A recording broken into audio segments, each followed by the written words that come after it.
in 2 days, and that's good. They're already off and running. Yeah, so we're shooting up the whole city. I thought, the next tranche of people to get shots are teachers over 60. Give me a break. I mean, that's got to be. I'm hoping that's a limited supply. I mean, Yeah, most retire in their 50s. yeah, teachers over 50, okay, that's fine. But teachers over 60, what? We got 7 of them. I mean, how In big? Nebraska, the limit, you have to be 80 to qualify for by age. Yeah. Rabbi, yeah, I heard that there's a country, smaller than us, that has really accomplished giving people vaccines. I mean, they're almost done. I'll give you one guess what country that is. Yeah. Well, Israel. I don't know if they're almost done, but they've got a pretty good percentage going. And do you know how they give the vaccine? They don't have this 1A, 1B garbage. They just said, okay, make an appointment. Yeah. Come on down. What country is it? Israel. Well, but Israel has a totally different system. Israel has socialized medicine, so they have divided the country into 4 pods, and then there are literally dozens of clinics in each pod, and so there's a clinic within a few miles of every single person, and you belong to that clinic. So they have your name, address, the whole schmear on you, depending on your clinic. So all they really have to do is just tell you, you got Thursday, pick a time. Or they'll say, you have next week, pick a day and a time that's available. And then they give you, the 20 times that are available. And they've also can expand hours as they wish. And they also have an incredible military situation where they can bring in all of their military docs and EMTs, and they can do 24/7 if they want. Well, actually, they can do 24/6. Actually, they can do 24/5 and 22/6. So and then Cuba's doing okay. Nothing on 7, except on 7. That's when they bring in the Arab doctors, and do it for the Muslims in Israel. Yeah, in other words, they're organized. They're organized. And of course, Pfizer, the president of Pfizer, is an Israeli who developed the vaccine. So they already had a deal with Pfizer to deliver, and he's 10 million doses within the first couple of months. So yeah, I bet they haven't wasted. Yeah. Or He's doing great. I just got my number last night, and because I've just been very frustrated. All the people jumping me in line, sort of. I am 16,299. That's your number, 16,000? Yeah, that's my place in line right now. Lucky, at least you have a number. And the line is like all of Colorado, or is it? Whoa. What? You're lucky. And the line is for all of Colorado? No, it's just with my health system. Oh. Which they're coordinating it, which I don't know if that's good or bad, but I just, after whining a little bit to my doctor, she sent me the announcement that somehow never made it to me the first time, and it had my number, and it also had a phone number where I can check every other hour if I wanted to. So, yeah. Christina, it's good to see you. Kathy, you go in line to National Jewish and sign. Okay. I don't like, there's people out there that used to make restaurant reservations in 5 different places. And then when the group decides where they wanted to go, they'd never call the other 4 places. So Right. I Kathy, don't want to be. I don't Once, want to be. once you're scheduled, Kathy, then you cancel any other appointments. Yeah. Right. But Right. yeah, I got an invitation from UC Health and I just set up a portal and, I didn't make an appointment. Yeah. 'Cause I'd already gotten vaccinated at Kaiser. Kathy, I think you could go to National Jewish, go online to their portal, sign up, and I'm sure you could get there sooner than 16,000 or whatever. Well, we'll see. We'll see. Just trying to help you out. I know. Appreciate it. Yes, it's too bad you're not older. No, it's not. Honey, I'm 68 or going to be. Or That is an unfortunate position to be in. no, they're Yeah. vaccinating. They're vaccinating people in their 60s now. Well, as of February 8th. As of February 8th, 65 and older can get vaccinated. That doesn't mean they're going to take you in right away, but you will be. Yeah, it's Instead of saying, are you eligible for you? And you have to hit no, you can hit yes. yeah. And I also gave him a list of all my diseases and things that, I thought maybe that would push me up. And my rheumatologist said she was going to push me up a little, but yeah, so I don't know. It's a system. I'll just stay indoors. It's cold anyway. Right. I'm so glad that we get to talk about this at the beginning of every session Well, for the last month at least. I'd rather that you tell us jokes, Ray. well, I could tell you jokes, but it's good to check in and to know where everybody's position is with regard to shot. Arlen, I haven't seen you in 140 years. How you doing? Doing pretty well. I haven't been here. Yeah, I know. Well, that's why I said that. It's good to see you. Welcome. Welcome. As Hannah Young would say, take this COVID, please. Right, exactly. Take this COVID and live with it. Right. Well, it's good to check in with everybody and see how we're all doing. And we could probably start. We could start our little session today. Let's see, I think we finished up last week on Deuteronomy 17, 19 or 20. And I think we did 19, but we could take one more quick look at it because it sort of sets up everything else. So as we know, in the last couple of weeks, as we've been drifting through chapter 17 of Deuteronomy, this section of Deuteronomy talks about the king and what the king's responsibilities are. And we talked about the fact that it is the people who elect to have a king. And once they elect to have a king, then it's God who chooses the king through the office of a prophet. And so Samuel chooses Saul to be the first king of Israel.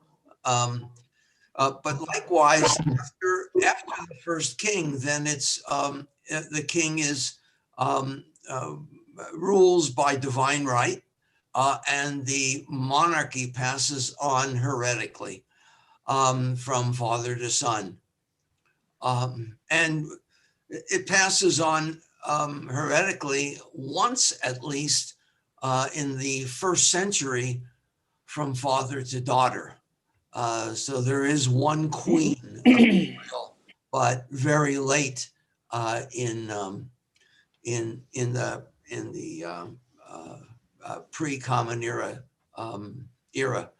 somewhere around 65 before the common. What's her name? Alexandra.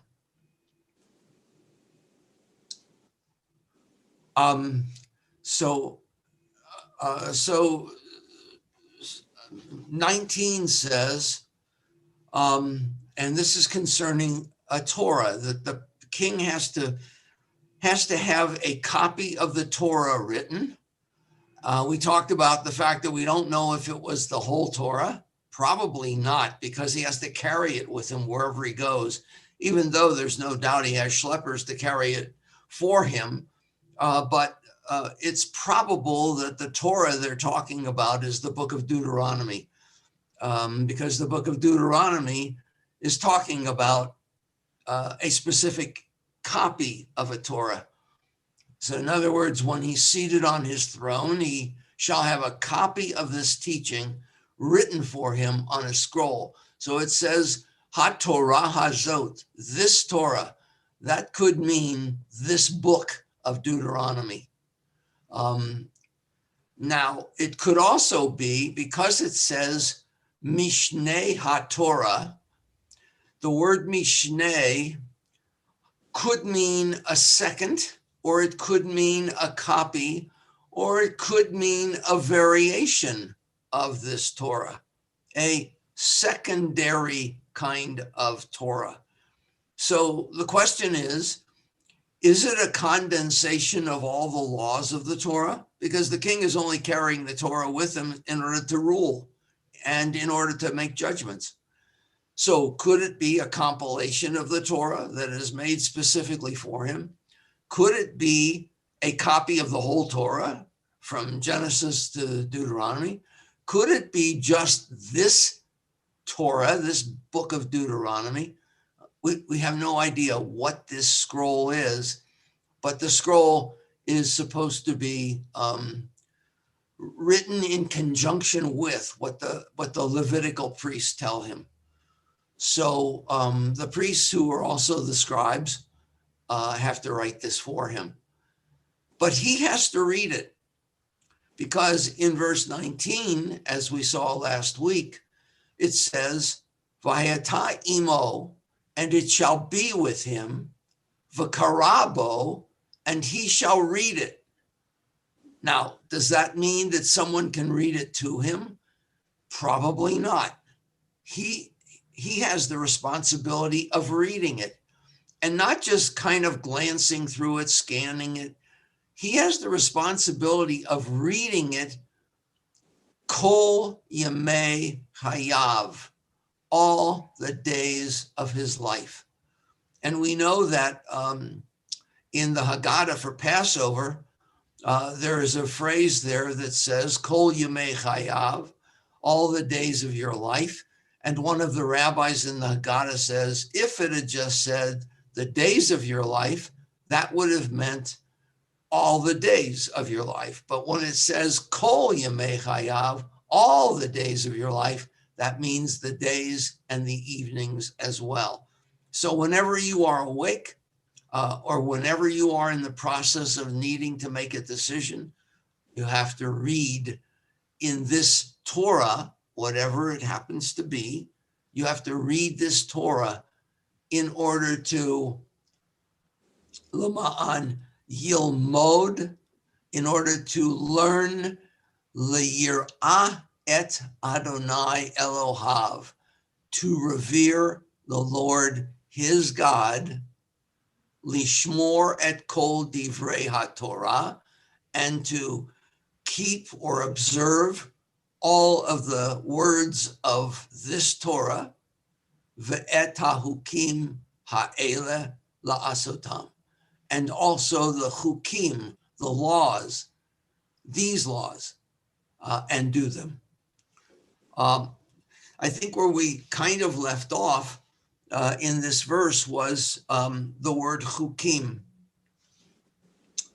this third to the last Hebrew word, hachukim ha'ele la'asotam. So we know that in the Torah there are two kinds of laws. There are casuistic laws, laws that are if-then. And those are laws that if you do this, then this will happen. And if you don't do this, then this will happen. And they're called in logical theory, they're called the laws of casuism. And there are other laws that are absolute laws, like the 10 Commandments. Thou shalt not. There's only one casuistic law in the 10 Commandments. Does anybody know which one that is? Is that the one? Yes. Yeah, honoring the parents. Yeah, honor your parents, because it says, honor your father and your mother, that your days may be long upon the earth. So that's an implied reward for doing that commandment, but none of the other commandments do that. There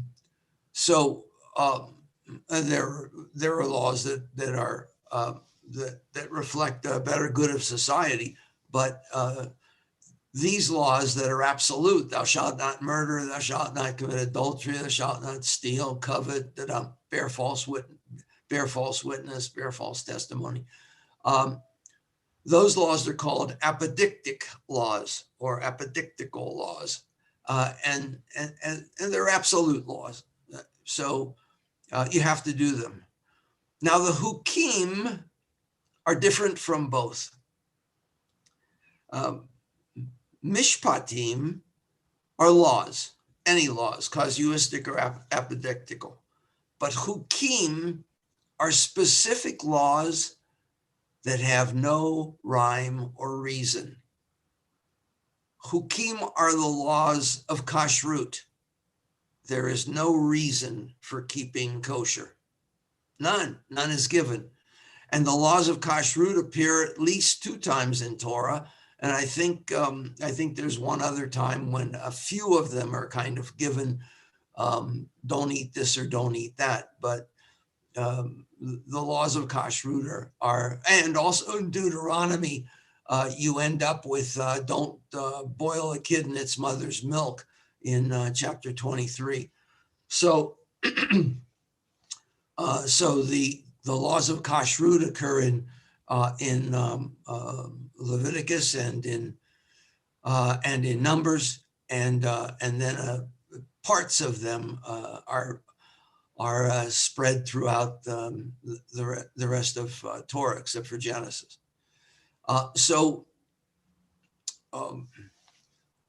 What are these hukim? Well, the hukim are the laws of kashrut, the laws of the red heifer.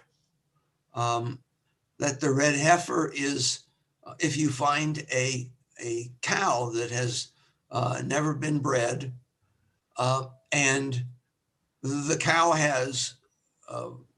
is perfectly red, that is to say, there is no more than one white hair on its entire body, then that heifer can be sacrificed and can be burnt entirely. Entrails, horns, everything. And the ashes of the red heifer can be placed in a special place that the high priest of Israel knows about. And the ashes can then be used to cure the sick. But the ashes of the red heifer are said to have strange medicinal powers. That is to say, one who is sick, to whom are administered the ashes of the red heifer, that person will be cured. But one who is not sick, who is administered the ashes of the red heifer, that person will take ill. So it cures the sick and it wounds the healthy. And therefore the ashes of the red heifer have this strange kind of magical quality. And the rabbis in the Talmud later on always ask the question, what's with the red heifer? Because we don't understand what that's all about. And the answer always is, just like you don't understand why the laws of kashrut are important. All of these laws that are hukim, the answer to them will be solved when Elijah the prophet comes. That is, in the end of days. Elijah is the final authority, and Elijah will explain the hukim to Bnei Israel, to the entire people of Israel. So Elijah is given this unusual power, this unusual characteristic. Elijah is not the Messiah. Elijah is the precursor of the Messiah. Elijah is the chooser of the Messiah, which is why Elijah is present at every Brit Milah, at every circumcision, supposedly so that Elijah can say that every Jewish boy baby born could possibly be the Mashiach. And it's kind of interesting how the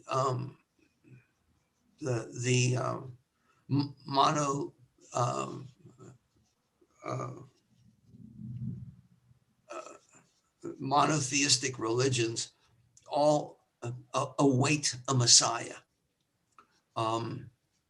Islam awaits a Mahdi, who supposedly will be a descendant of Ali, the fourth emir, the grandson of Muhammad. Obviously, the Christians await the second coming of Jesus, and the Jews await the coming of Mashiach ben David, the Messiah, a descendant of the house of David, which is kind of interesting when you stop to think about it. Not a Messiah from the house of Solomon, but a Messiah from the house of David, which could lead to a whole other discussion. So you'd ask the question, why is it that monotheistic religions await the coming of one person to save the world?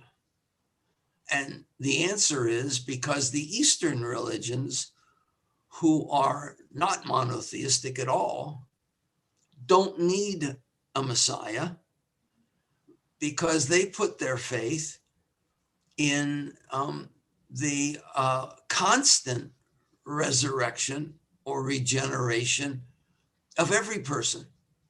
That life is a continuous cycle. And because of the what the Buddhists call dursta, the thirsts of life, that either raises you or lowers you on the scale of what you will find as a recycling in your next rebirth. So those who have suffered in this life will be born to a higher caste. Those who have been rewarded with great honor and with great riches and with an ease of life, if they have lived up to their potential, they may even end the cycle of birth and rebirth, which in Buddhism is called nirvana, and in Hinduism is called samsara, and in in Jainism has a different name. So the Eastern religions don't need someone to come and stop the process, because their process is constantly evolving, and it depends on what each person does, which will reflect where they become reborn again. So that's just sort of the way monotheism ended up working, and the way polytheism ends up working, especially Eastern polytheisms. That's a little bit far removed from Torah, but it sort of was brought up because of this whole concept of the word chukim, of laws that have no easy explanation. Okay, any questions? Because otherwise we'll move on to verse 20.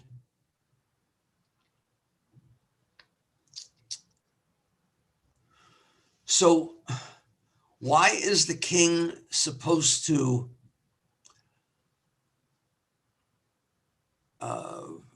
continually read these laws and adjudicate using these laws, make all of his decisions, and to make all other decisions out of these laws? Well, levilti rum levavo, so that he does not become haughty, so that his heart does not soar, which is really the translation. Rum means to go up, to be exalted. And lev is heart, levavo, his heart, and levilti, so that it won't, is really the translation of levilti, so that without rum levavo, his heart won't grow up. He won't become haughty. He won't become narcissistic. He won't think of himself personally as greater than any other person, because he is still a person, so that he will not exalt his heart, me echav, over his brethren. Because once he does that, then he can get away with anything and no one can say no to him. He's the king. I think we've just had examples of that in the last 4 years. Ulevilti sur min ha-mitzvah, yamin osmol, so that he will not turn from doing the commandments either to the right or to the left.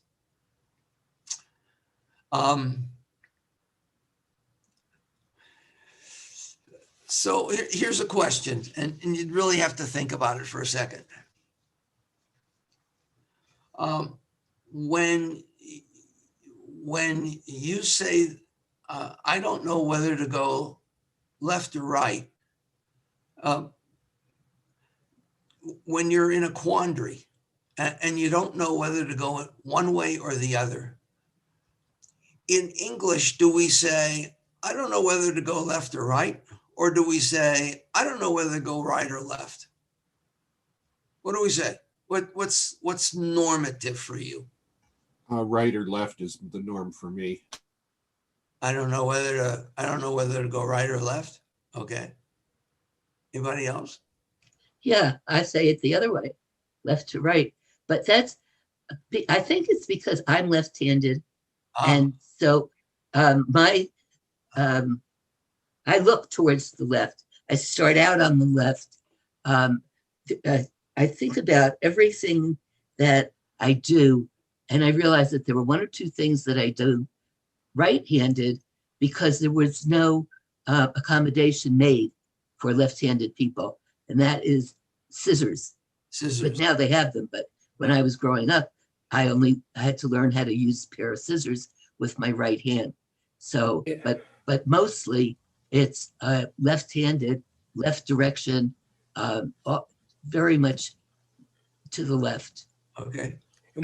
What I do, if I'm driving using a GPS to a place I've never been to, sometimes they're not exact. They don't tell you where the turns are. So I'm in the middle lane and I don't know if I should go left or right. So, you just said it though. You just said it, Alan. You just said, I don't know whether to go left or right. Right. For you, you say left first. Right. I'm just saying that was a perfect example. I didn't even think of it. Yeah. Yeah, exactly. That's what the point was, not to even think of it. You say left or right, or do you say right or left? Rabbi, who's on first? Yeah, no, that's a great one. I don't get into the directional aspect of it. I don't know what to do or where to go. Well, but that's because you drive with your eyes closed. So, no, wasn't, I thought that's what you said once, that there's no sense in even looking. In this town, you have to drive with your eyes closed. Right. So, I just have a feeling that in English, we tend to say left, right. Mainly because that's the way we write. We write from left to right. So we always start on the left side of a page.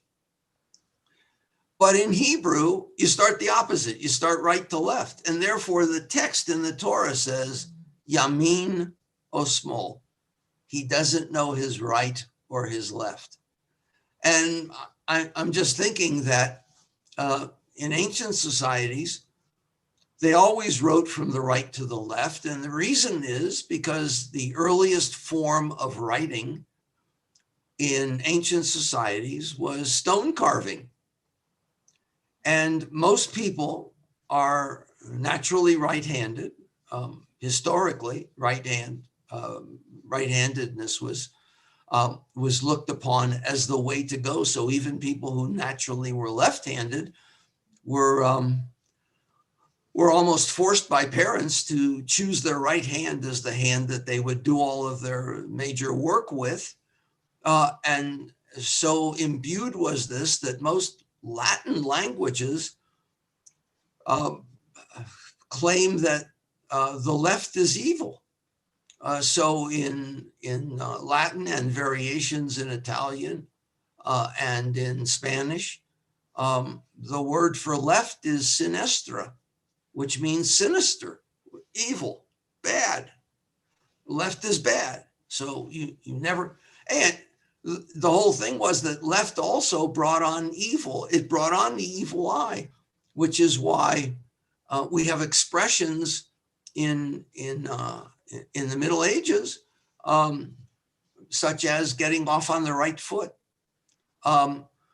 Carriages had a, quote, footman, and his job was to make sure you got out of the carriage on your right foot. That's why he was called a footman. He was a right footman. So you never wanted to lead with your left in any way, shape, or form. The right was the source of strength. The left was the source of evil or of weakness, powerlessness, one way or another. In basic training, the sergeant always says left, right. I never heard him say right, left. That's correct. That's correct. In the Army, it was left, right. That's true, but that's because in our military, left came first. Just as you said, I don't know whether to go left or right. I wonder, I'm going to have to ask David this. David, how do soldiers in Israel march? You mean small, or is it small, you mean? I don't know. I don't know. That means he was an officer. That would be interesting. I would like to know that. That would be interesting. I think whatever the commander says is wrong. That's the answer, right? If they tell you to go left, they say right. If they tell you to do right, they go with their left. If they say to your right, it's like Abbott and Costello, everybody would fall down. Rabbi, I remember quite a long time ago at one Torah study, you kind of made fun of Jewish people who put their right shoe on first so that they walk in the path of God. So that's just another example of using the right before the left. Well, I'm not sure I would make fun of that, but yeah, some people. I have an idea. If you start out on your left foot, you end up on your right foot. And right is like rock, paper, scissors, The right foot overcomes the left foot. So the evil is quashed and the right takes over. Well, it's interesting because two-footed people walk by falling forward. We literally fall forward, and that's how we move. So consequently, one leg, one foot has to catch the back foot, or you fall down. Which is why you got to keep your legs strong. because we don't stand totally upright when we walk. We lean forward to make the next move, and we literally are catching ourselves. Now, obviously, with good posture, you stand up a little straighter, and catching yourself does not involve as much trauma as if you're leaning way over trying to catch yourself. But to finish the thought, most people are right-handed. So in ancient times, when they were writing on stone, they would take a chisel and a hammer, and they would take the chisel in their weaker hand because that was the guiding hand, and they would take the hammer in their right hand, which was the stronger hand, and then they would put the chisel onto the stone, and they would carve in a right to left direction, because it'd be pretty hard to carve the other way. You're moving your hands in an opposite direction. I mean, how do you do that? So you're always carving this way. So writing went in ancient times, writing went from right to left because it was the natural form of chiseling letters out of stone. And then when writing started to take on a form of ink on papyrus or ink on skin of some sort, the letters had already been formed, the alphabets had already been formed, and so the writing became block writing because script writing didn't come along until much later. However, when we get into younger languages like the Latin language or even the Greek language, which was a little earlier, suddenly from out of nowhere, the people who are writing with a substance that smears. And when you are right-handed and you're writing with a substance like ink that smears, if you go this way and you lean with your hand, you will smear the writing behind you. So they adapted by writing this way so that their hand never touched any part of what they had just written until they got to the end of the line and then started over on the next line. So therefore, writings that were with ink went left to right. Writings that were originally with stone carvings went right to left. And you can always tell a really ancient language by the direction in which it's written. There's no reason why we couldn't adapt and make Hebrew go the other way. It would just take a few 100 years and a whole lot of frustration to do it. But we could recently, this one country changed from right to left to right, and there were so many accidents because people didn't know where they were going. Yeah. Right. Yeah. Well, I think we could do that in no time in Colorado because we have as many accidents now. Anyway, it seems like some are on the left, some are on the right. Doesn't seem to matter. Los Angeles, they could do it overnight. On the left, on the right, who cares? Just go. So, yeah, that would be a mishigas to change whether going right to left and left to right on the roads. All right, so the end of 20 then is that you should not turn from doing the mitzvah right or left. Lama'an ya'arich yamim al malchuto, so that he will lengthen the days of his kingship. This is the ultimate casuistic kingly line. You want to rule for a long time, then keep the mitzvahs. You don't want to rule for a long time, then be a shmendrik. So keep these words of Torah and you will rule for a long time. Your kingdom will last a long time, but not only for you, hu uvanav, he and his sons You could translate children, but the kingship went from father to son. He and his sons, B'kerev Yisrael. This last phrase is a revolutionary insight. B'kerev Yisrael. Can anyone tell me what is so significant about in the midst of Israel?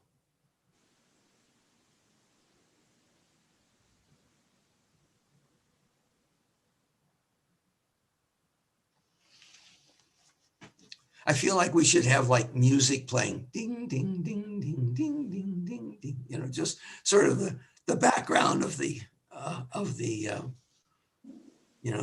Jeopardy. It could mean that they're forecasting later on the trouble involved in Israel. It'd be center of everyone to attack.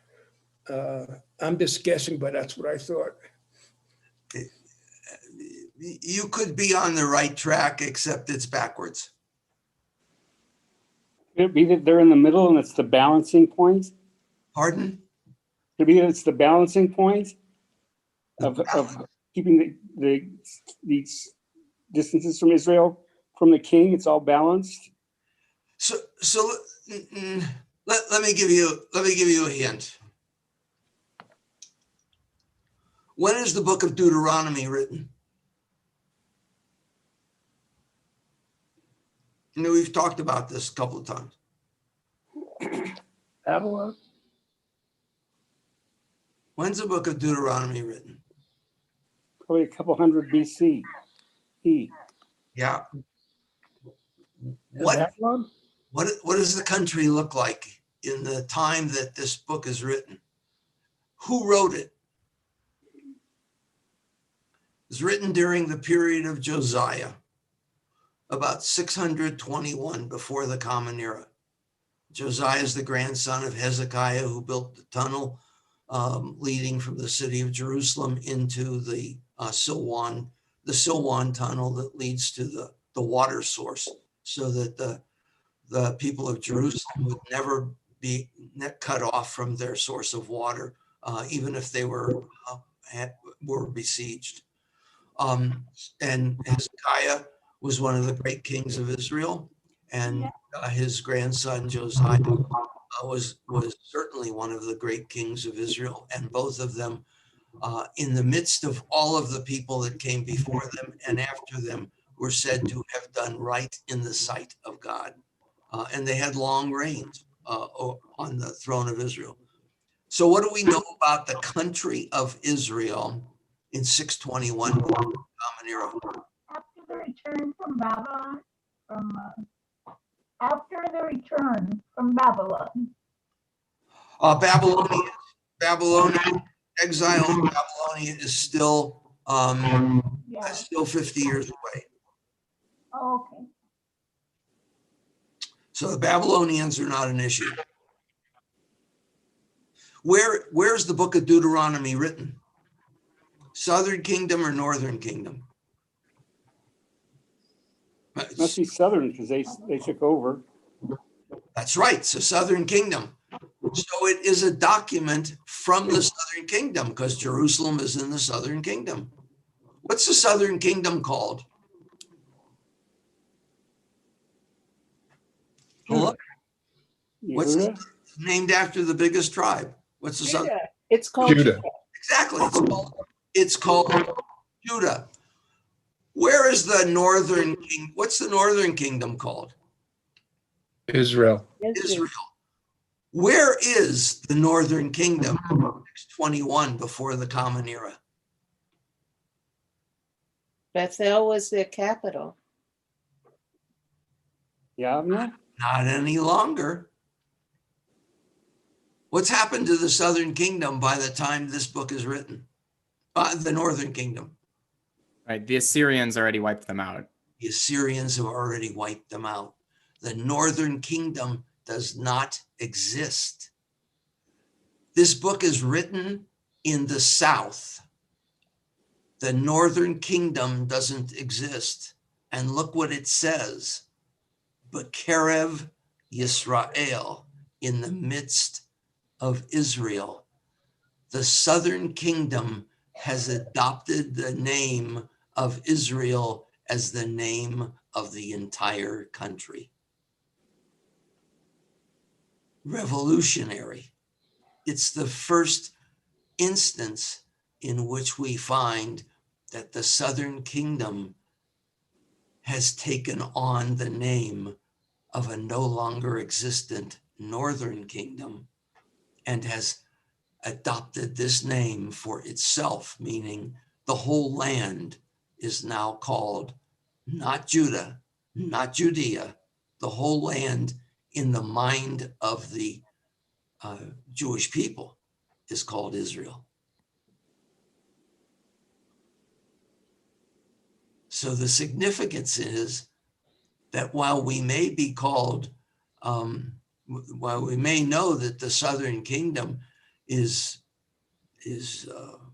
comprised primarily of remnants of Simon and Benjamin, but the whole land, the whole southern kingdom is called Judah because Judah has absorbed both of them. In fact, in the book of Chronicles, Judah is called Judah Benjamin. So that's just to show that Judah has absorbed Benjamin, has absorbed Jerusalem. And Simon is no longer mentioned anywhere. Simon just disappears as a tribe, just totally absorbed into Judah. But now Judah says all the land, including Judah, is the land of Israel. Everything is Israel. And that's what we'll call the nation. That's what we'll call this kingdom. That makes sense, though, because Jacob, being Israel, is all encompassing, where Judah was just one son. So it makes sense to me. Yeah. I would vote for that. Well, that's sort of equivalent to saying that the entire United States was conquered and the only state left was Georgia. And then Georgia would call itself the United States. And Rabbi, how much of this is a jab, right? Is saying you were destroyed because you didn't follow things, right? I always read this as like also a justification for the primacy of the book of Deuteronomy, right? So before there are all of these disparate biblical texts, right? Everyone's making these Bibles of their own, right? So like similar to the Dead Sea Scrolls, where people are creating their own biblical collections, essentially, right? So you've got all these different documents. Northern Kingdom is destroyed. The survivors go down into Judah and bring their biblical text, which become like JE. And then here you've got like, this book is the proper document. And had you had this knowledge and kept to it, maybe you'd still be around. I always kind of viewed it as a Southern dig at the no longer existent Northern Kingdom. Yeah, I wonder how much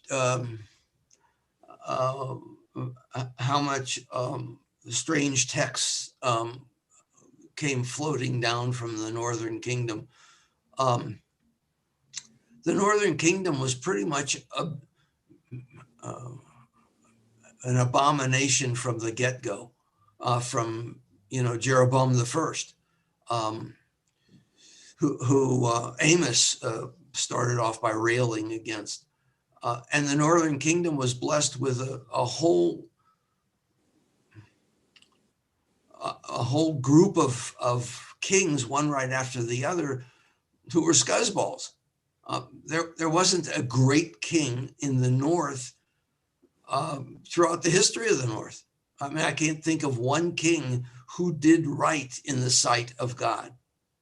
Well, yeah, according to the Southern author, I have a very strong case of middle child syndrome. So I think that anyone who gets like a bad rap in here like was really somehow the hero. But I think that there's something religiously.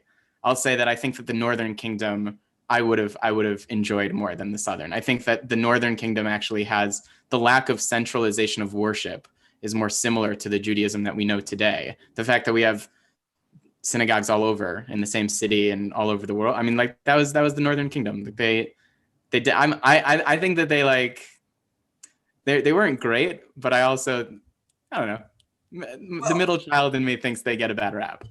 Yeah, well, and you know, there is something to say about the excitement of having diversity. So the Northern Kingdom was certainly more diverse than the Southern Kingdom, but on the other hand, you sort of have to understand that the Northern Kingdom was blessed with syncretic worship. I mean, they had, you know, pick your god and sacrifice to it. They had Baalim, Ashtarot, various and sundry different kinds of syncretic worship, weird, strange gods and weird, strange worship and weird, strange prophets and priests who were running all over the landscape and, you know, offering snake oil wherever they could to anybody they could offer it to. And the kings were buying into it and the kings were promoting it. And so while there may have been a plethora of places to worship and things to do in the Northern Kingdom, the North was a bazaar of the bizarre. Which I like it. Yeah, it was. It was just it was carnival. The Northern Kingdom was carnival. So I don't think that they were writing very much. I mean, they might have put down their lore. They might have put down their collected remembrances of history. They might have written the e-document, which is essentially all those parts of Torah which have the word Elohim as God in them. But they're not so much of that. They're not so many. They're basically the parts of Genesis, especially the first parts of Genesis through the Noah story, and parts of the Abraham and Isaac story. The Jacob story, not so much. By the time you get to Jacob, you're already using Yod-Heh Vav-Heh Adonai as God's name and not so much Elohim. For instance, Jacob says clearly, Yod-Heh Vav-Heh was in this place and I did not know it. He doesn't say Elohim. He does say Beit El, this is the house of God, but he uses Yod-Heh Vav-Heh instead of Elohim. So Elohim becomes synonymous in the Northern texts with angels or with the ministering angels of God. And so there's sort of a panoply of weirdness going on in the North. Whereas the more normative writings of Torah really focus on the J document, on the Yod-Heh Vav-Heh documents, the four-letter word of God that occurs like right here in Deuteronomy. You don't see Elohim very much. And if you do see Elohim, it usually is the word for judges in the book of Deuteronomy, as opposed to the word for God. And I think, by the way, I think that the reason why Elohim is a plural, and it's synonymous with the name for God in the Northern Kingdom, is because the Northern Kingdom was surrounded with gods.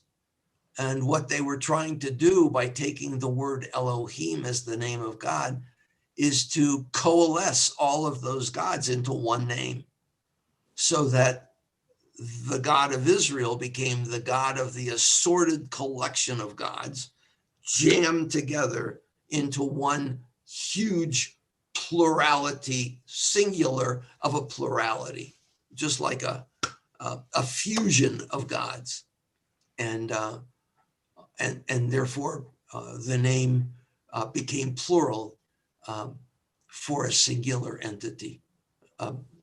a plural melding of gods into a single entity.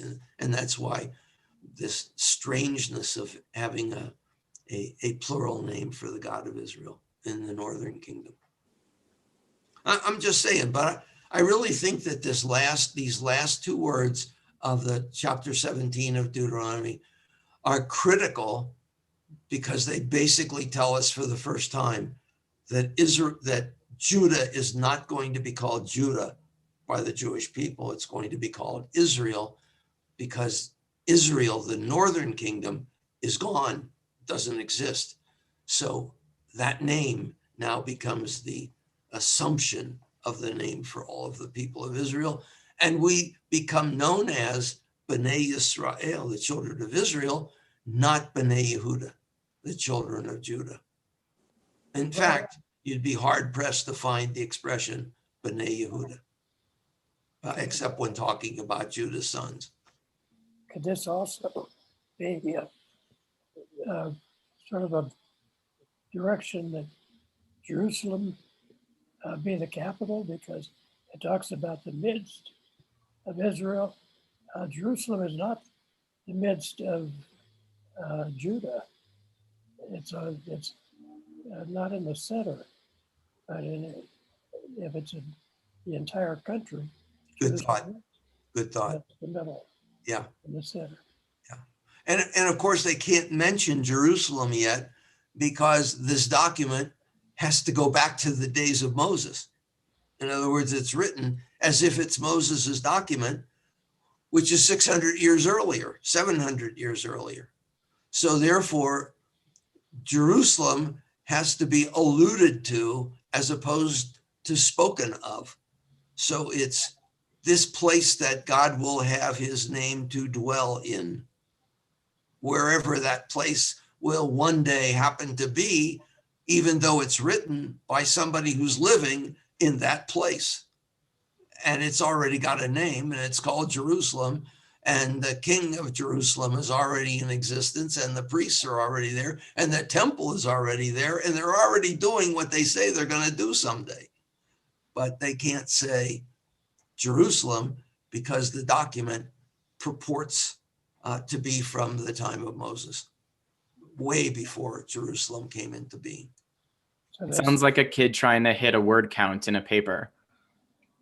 Instead of saying Jerusalem, the place that later my name will dwell for you. And it's like trying to get to the 500 words or whatever you got to get to. And the teacher's just circling it and saying, just call it Jerusalem. And then, no, because then I would fail. I'm 20 words short. That's funny. Steve? I've got a comment and a question. The last couple of verses that we read, especially 19, kind of reminds me of the oath of office taken by the President of the United States. Nice. And by other federal officials, to preserve, protect, and defend the Constitution of the United States. It kind of has the same kind of meaning to me. Nice. Okay. With his hand on the Torah. Yes. Right. So he's swearing an oath on a book that tells him to be faithful to the oath he's swearing. Yeah. Yeah, very good. And the second thing is, I think I remember you telling us that when the Romans came in, they were the ones that called us Jews because we came from Judah. Yeah. So when the Romans came in, did we start using that name again, or? I think it was a pejorative. I think the Romans used it on purpose as a put down. You're nothing but Judah. I think it was a put down. They never called it Israel. They always called it Judea. invicta, Judah the victim, or Judah the destroyed, or Judah the conquered. They never called it Israel. The Romans never referred to the land as Israel, which is why I think it was their way of saying, damn Jews. That thinking just continued up to now, even when the Nazis did not regard the Jews as humans, and therefore it was okay for them to kill them or to put them to hard labor or whatever, because they were not equal to the Aryans. And therefore, it was okay to do whatever they wanted. It is the nature of people to demean the enemy. So, we never called the Germans. We had nicknames for the Germans during the war, Jerry's and the like. Oh, we didn't call the Japanese. We called them the nips and the yips and the, whatever strange word we could come up with, because it's easier to fight a stereotype than it is to fight flesh and blood. In the South, they didn't call the black slaves by any term of affection. They gave them as brutal a name as they could possibly give them, so that they could demean them, control them, use them, enslave them. And I'm sure that the Egyptians didn't call the Hebrews by wonderful names when we were enslaved. And I'm sure that the Muslims don't call the Hindus in Pakistan by great names, and I'm sure the Hindus don't call the Muslims by great names. So it's sort of the nature of people to demean the enemy by calling it a terrible name. And to a great extent, that's really what Israel and the Arab peoples are going through right now with the Abraham Accords. You only know if things are working when you see the way in which the country you're making peace with starts to describe you. Because I guarantee you that Israel was not described in sweet terms in Bahrain or in the UAE for the last 3 or 4 decades, 5 decades, 6, 7 decades, or in Iran today. I don't think that Israel is described in great terms, or in Iraq or in Lebanon. Well, Lebanon maybe, but by the Syrians, Israel, and even after Sadat's agreement with Begin, the propaganda against Israel never stopped in Egypt. In fact, to this day, it hasn't stopped. But you'll know that it changes when the way in which the erstwhile enemy used to be called is no longer called that in the press or on television or even in the streets. So the thing is that if you want to confront racism or bigotry, you have to start with terminology. You have to start with the way you describe the people that you are now trying to make peace with. And the people you're trying to make peace with have to understand they cannot perpetuate the names by which they were called. Black people in America have to stop calling themselves the N-word, even when it's just them, because it's demeaning and it's giving permission for that word to exist. You have to stop using it. Just like Jews stopped using words like Sheeny and Kike and all the words that were given to us by the KKK back in the 20s. We stopped using them. Some of those words came from really funny places. Like there was a candy company called Bereshini's, and on Pesach they were the only company. There was Barton's and there was Bereshini's, two companies that made kosher candy that the Orthodox community could always eat. The Barton's closed up for Pesach because they didn't want to make their whole output Pesach, but Bereshini's stayed open for Pesach, and they koshered the whole candy making process for Passover.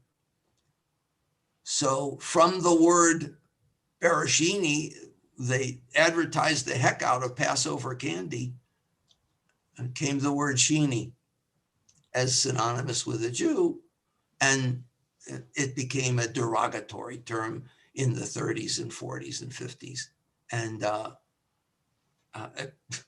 out of a candy company's name. So go figure.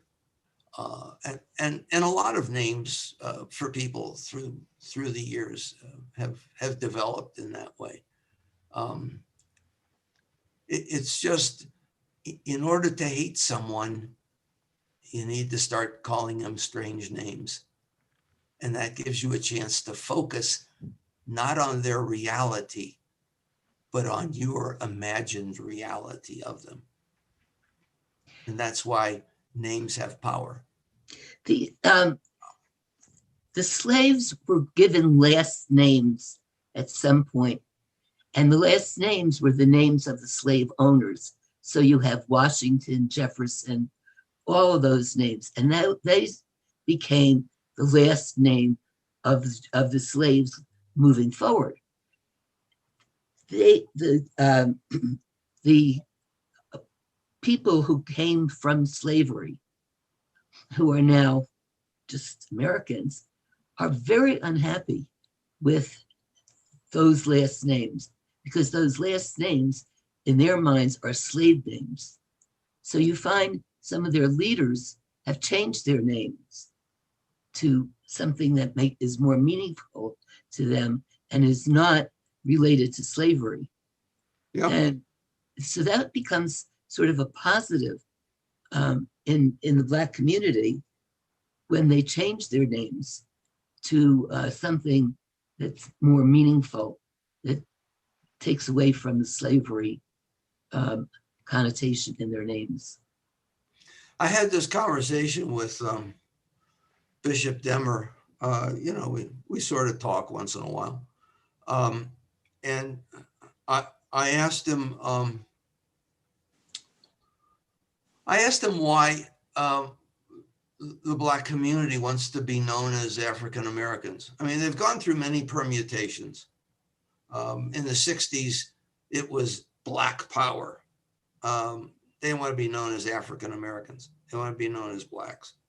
In the 50s, they were Negroes, from the word for Black. In the 40s, they had different names. So here we are in this 21st century, and they're African Americans. But 95% of the Black community in the United States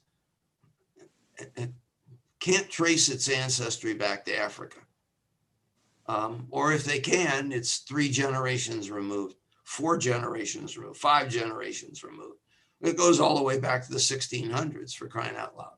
So when you're talking about Blacks who have come to the United States from Africa, that's sort of a dead end now. So why do you want to call yourself African American when you want to become Americans, when you want to be integrated into a society? And he said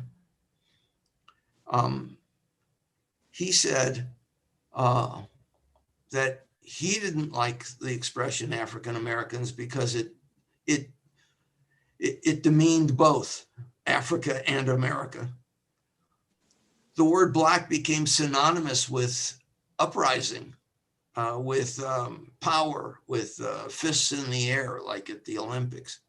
And it became sort of like calling someone Jew. It was like in your face. I said, so what do you want to be called? He said, Bishop. Yeah, I said, okay, fine. So I call you Bishop. But what do the people want to be called? He said, I don't know. I said, I think they want to be called Americans. He said, I think so. I said, so the only way to get rid of the stigma is to just start referring to yourself as Americans. And if you want to be more precise, say Americans of color. Get it over with. But we don't go around saying we're white Americans. Why should you go around saying you're black Americans? You know, my grandfather was very concerned. He was actually from Minsk, so Belarus. My mom referred to him as Russian, which he found highly insulting. But he was very concerned about making sure he was considered an American.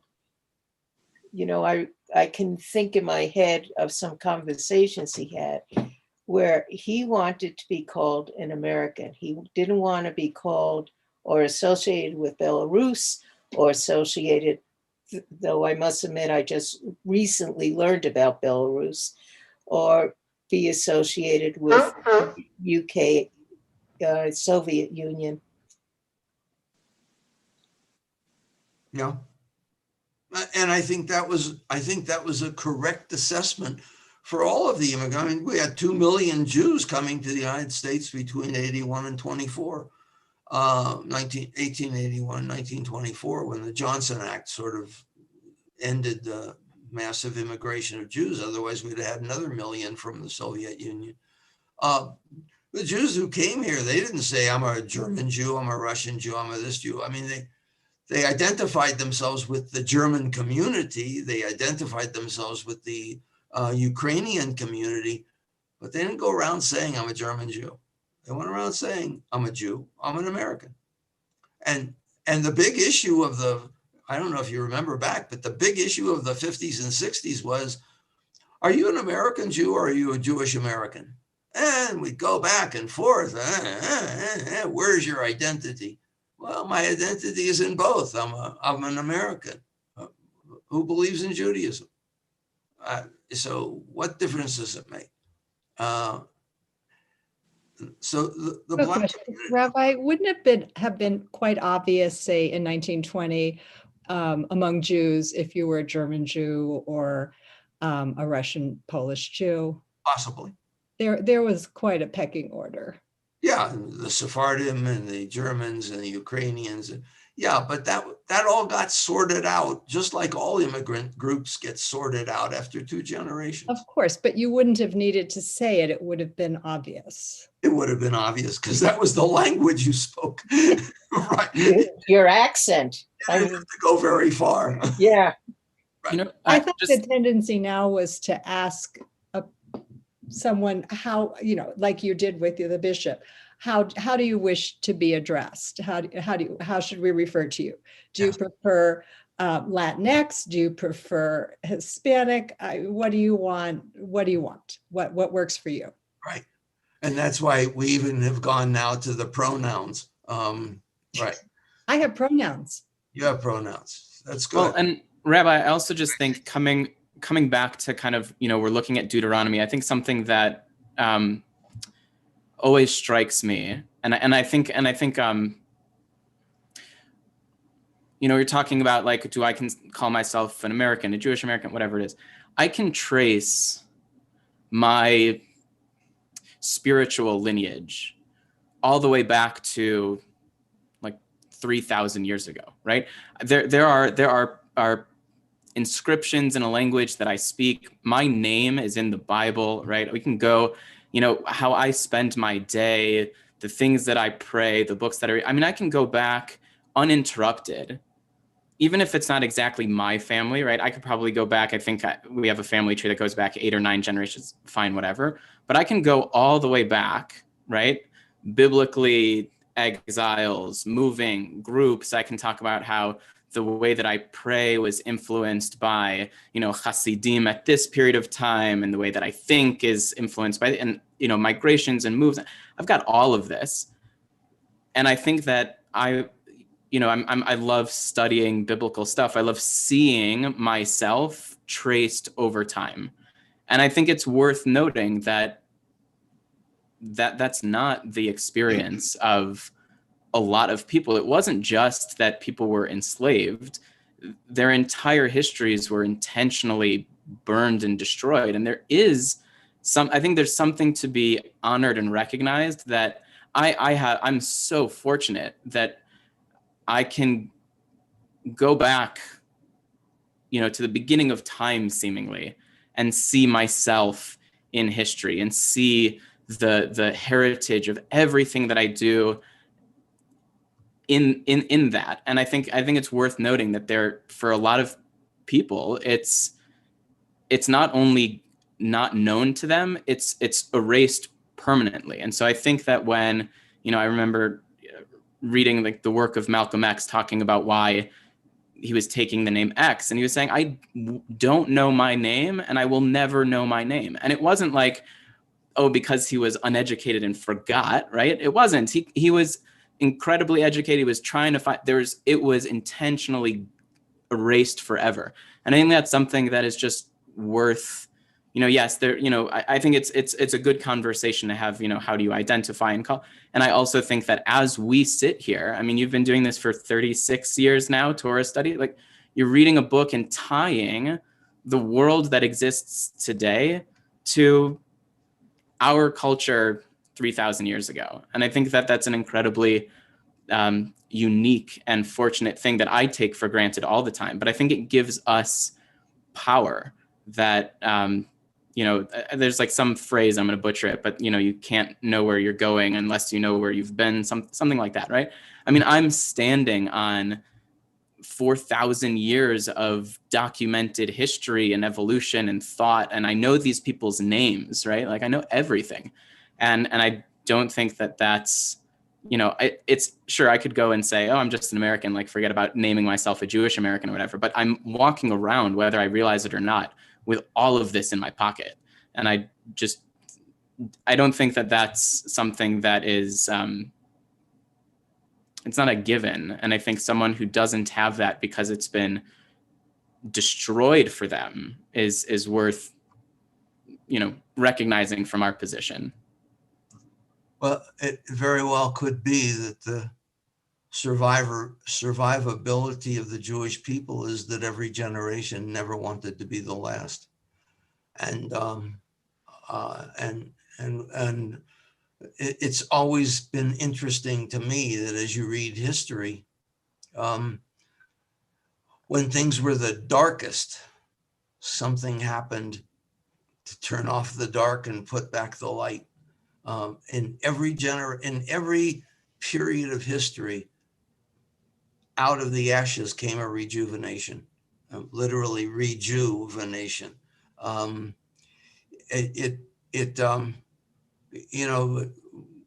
were as good as doomed after the Khmelnytsky Cossack destruction of the Polish community of southern Poland in 1648. When actually the modern nationalism began in Europe with the Treaty of Westphalia. But here are the Jews in Poland, the greatest Jewish community that had ever existed, thriving, brilliant, educated, growing, having everything they needed, being at the top of the heap. And in come the Cossacks from Ukraine and Russia and not decimate, they novamated. They destroyed 90% of the Jewish community. Hundreds of thousands of Jews were slaughtered and raped and taken captive, and God knows what happened to them. And in the ashes, there was nothing left. I mean, there was no spirit left. The people were depressed. The remaining people were impoverished. They were living on seeds that they found in the ground. They were starving to death. They had nothing. They had no clothing. They had no place to live. They had nothing. Their soul had been taken away. Their spirit had been gutted. And from out of nowhere comes the Baal Shem Tov. And he says, God loves poverty. So we're all poor, so God loves us. And all of a sudden, from out of nowhere, the people start to come back with the spirit. Well, God loves us. We're poor. We'll be okay. But, I don't know how to read the prayer book. Doesn't matter. You know the alphabet? Yeah, I know the alphabet. So say the alphabet. God will put the letters together.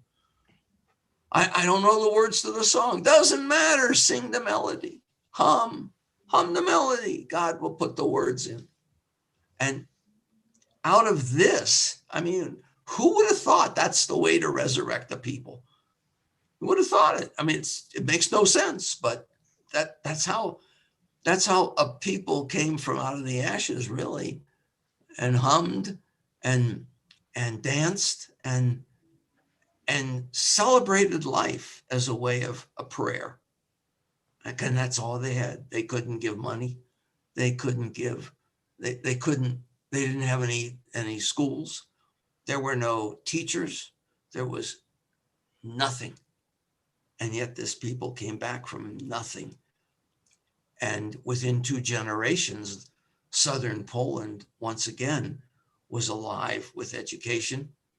And Hasidism no longer needed to be la, la, la, dancing and singing, Aleph, Bet, Gimel. Now all of a sudden schools came into being, and Hasidism morphed into intellectual Hasidism, which came to be known as Chochma Bina Dea or Chabad. Chochma Bina Dea, wisdom, intelligence, knowledge. And so then the Hasidic movement changed into a hyper intellectual movement with the la la la still maintained and the dancing still maintained. But that's essentially what Hasidism in its had done for the Jews of Poland in the 1600s.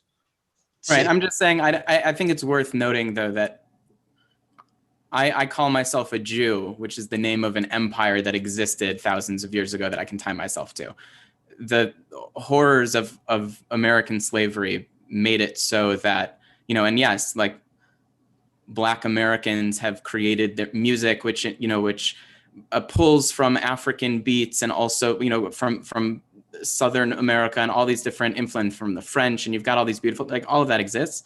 I do think that it's something to be said for, and there are Africans who know what African empire they come from, right? Like this is true, like that history exists. People who were enslaved in America don't have a clue and will never be able to reconstruct exactly where they go back to. And I think that's just something, again, I think it's something worth just noting that we have we are fortunate not only in that we got creative and called the modern state of Israel the same thing that it was called a while ago, but that, we have a history that wasn't as confounded for me individually, right? As an individual, I know where I go back to. And I think for a lot of people in America, they know that they come from a massive continent, which had hundreds of kingdoms and empires over the course of history, but they can't tie themselves exactly to the one that they came from. And that was intentional. And I think that's just something that, I know I'm not a descendant of the Northern Kingdom of Israel, right? I'm saying, I'm from the South, Northern Kingdom of Israel was destroyed. And then, 10 lost tribes and all the fun stories that people like to talk about. But I come from, this group of people, and I'm a descendant of Jacob and Isaac and Abraham, whatever. And and I guarantee that's not actually true. But the story is true enough to me to give me power. And I just think that's the point that I was trying to name, is that I think that's worth respecting in people who yes, like there are people who try to reconstruct this and create a connection, right? And that there's a historical hurdle that no one is going to be able to actually get over. And here's the blessing. The blessing is that we can call ourselves by the appellative B'nai Israel. And that links us to 4,000 years of history. But the other part is we have a book. People of Africa don't have a book. They have an oral tradition, which sometimes is long-lasting and powerful, but changing. And therefore, with the changes, changing in such a way that it's not necessarily always true to the origin. They don't have it written down. It's not concrete. It's fluid. And I think because of that, when you study Torah, you're really stepping into the waters of your ancestor. I have a question about that. So when I was thinking about this yesterday, when I was getting ready for another Zoom class or the day before, and I thought my grandparents or great-grandparents or great-great-grandparents were spending their time preparing for their classes and studying, because that was the education they had. They couldn't go to public schools. And they knew that our tradition was that you're supposed to think about this and discuss these words 3 times a day. And all of a sudden I said, we're doing that now since the epidemic, that we have time to do that. And that I feel like closer to Judaism now because of Zoom than I ever did because of Hader, I'll tell you that. And something else sort of related to that, I'm somebody who never, after I left home, didn't have TV, didn't watch TV. Not anything against TV, I just didn't. But now, due to my father having 2 TVs in a house, I've discovered PBS. And I've discovered Finding Your Roots. And I gotta say, that program has changed my whole attitude to Eastern Europe, that I've now bought 2 books that I'm gonna read about Eastern Europe and what went on there. But you know, it's a fabulous program, but it's really made an impact on my life, watching all these people come from Eastern Europe who I share my ancestry with. Yeah. But we mentioned something like this last week, but it always fascinates me that that Gates has movie stars on often as the subjects, and scratch deep enough, and there's Jewish ancestry in almost every one of them. Every one of them, right? You go back 2 generations, maybe not, but you go back 3 generations, 4 generations, and boom. And then, and you have 22% Ashkenazi blood in you, and you have 42%, Ukrainian blood, and, you're a Litvak and you're a Glitzianer, and etc. I mean, it's like, in the 1600s, it was common for the Polish Hasidim or whoever the teachers were at that time. I remember reading a quote by one who said that Warsaw is better than Jerusalem for us at this time. Yes. Yeah. Warsaw was a Jewish city. Absolutely. I also have a branch of my family that are kindly called the Black Jews by other people, but not in the family. And it hurts their feelings because they don't, when they're little kids, it was really hurtful for them. Huh. The other Jewish city was Kiev. Until Alexander III decided to do away with the Jewish population, and they fled by the millions in 1881. So anyway, we have reached. I just casually looked over and saw that it's 12 o'clock. That was a fast hour. I hope that this will be a good week for everyone, that some of you will get shot. I don't know. Be careful, Rabbi. Be careful. How else to say it, but some of you will be shot, and that your arms won't hurt that much. It's about a 3-day ouch, but that goes away, unless of course you really needed the shot, in which case it could be a 6-day ouch. But ultimately it's gone. A happy belated Tu B'Shvat, one of our 4 New Years of the Jewish year, the New Year of Trees. And that was 2 days ago. Let's see, Purim is not that far away. And of course, everybody is invited next Saturday afternoon to the B'nai Mitzvah of my grandkids, Noah and Ethan Boven. And they are just as cute as can be. Mutt and Jeff, I mean, one's 9'3" and the other's 3'9". But the 13-year-old hasn't decided to grow yet, and the 14-year-old decided to grow this year. So it's interesting. And one is a basso profundo, and the other one is squeaky Ethan.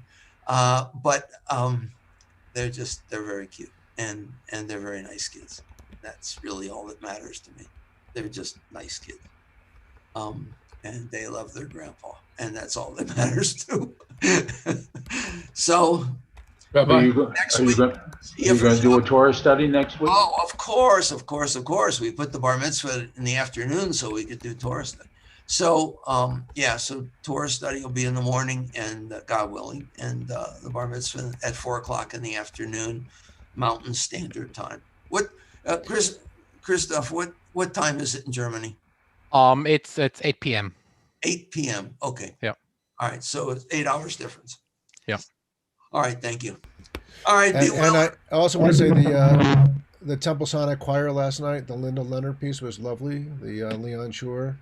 Oh, if you haven't seen the video too, it's really well. Yeah, if you'll let me put that in the chat. That was I was blown away by that. It was really nice. Yeah, put it in the chat. We'll see it. Wait, keep talking. I need 2 seconds. It was really beautiful. Yoni, you can play it as we end out. Let people watch it. Oh, that's true. I could screen share it. Yeah, you could screen share it, can't you? And put it in the chat too, and people can listen. Here's the link in the chat. It was marvelous. I sent It was really a link to my sister, who belongs to a very large synagogue in San Diego. They have cantors and rabbis and a wonderful ensemble, but she was so impressed with Temple Sinai's choir, as was I. I actually shared it on Facebook. It's one. Yeah, they did a beautiful job. Mm-hmm. Very professional. All right, you guys. There we go. Ciao. Shabbat shalom. Shabbat shalom. Rabbi, chapter 18 next week? Chapter 18, verse 1. Yes. Wow. Yeah. I'll bring the desserts. Shabbat shalom, everyone. Shabbat shalom. Shabbat shalom.